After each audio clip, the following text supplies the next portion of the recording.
Hello you free energy freaks.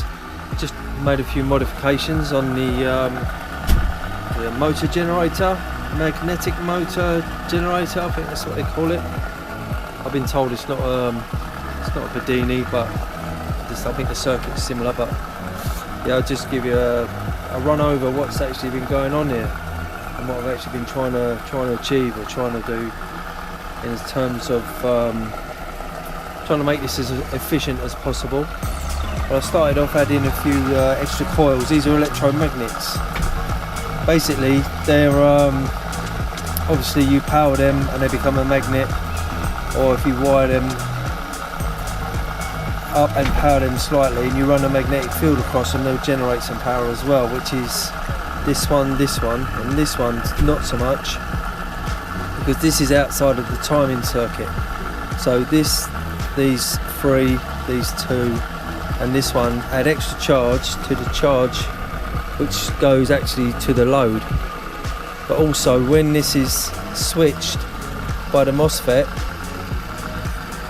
and you get the back EMF, this contributes to the store inside this capacitor, which then helps push this round from the drive battery.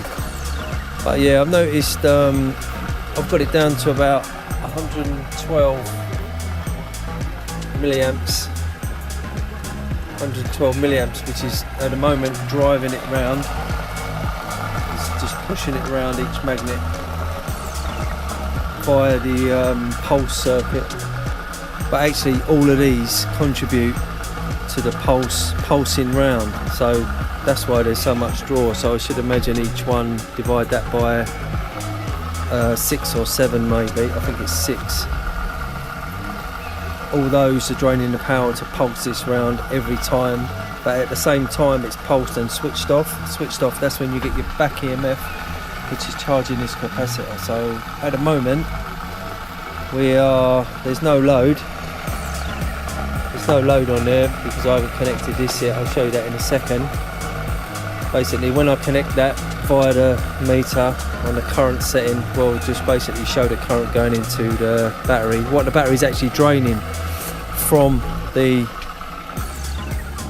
pulse coils, which is all these. So basically at the moment it's being fed by the small battery, which is this battery there,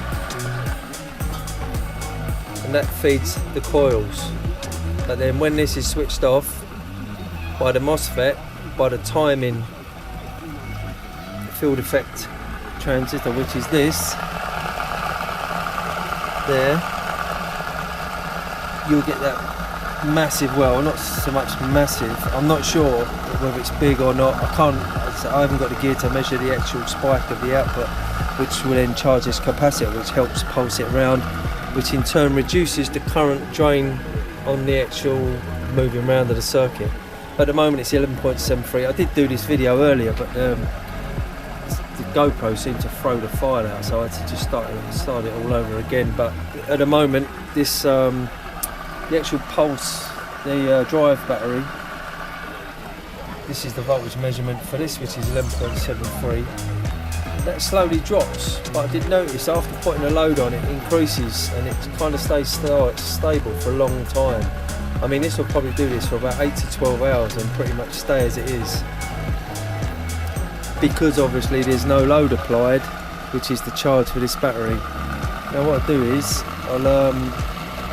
that's spinning at about 1000 RPM at the moment, but that's only due because I adjusted the timing to bring down the drain from the drive coil to 1113. I mean, I can get this to spin up to about 1300, but then it becomes less efficient for some reason. But I did notice when you spin it up faster, you get the you're obviously pulsing more from all these coils, so you're draining more current, but then in theory you're pulsing more, you're getting more back EMF for every pulse. So more pulses, more back EMF. So I'm just wondering if this capacitor is actually big enough to take the full charge, or maybe I'm losing some of the back EMF on the switch off from this. So I don't know whether I need a bigger capacitor. I just wondered if anybody out there knew whether a bigger capacitor could be used and it would store more charge, which will relieve this pulse, which in turn will give me less drain on this. But anyway, I'll just connect up the load. If you notice,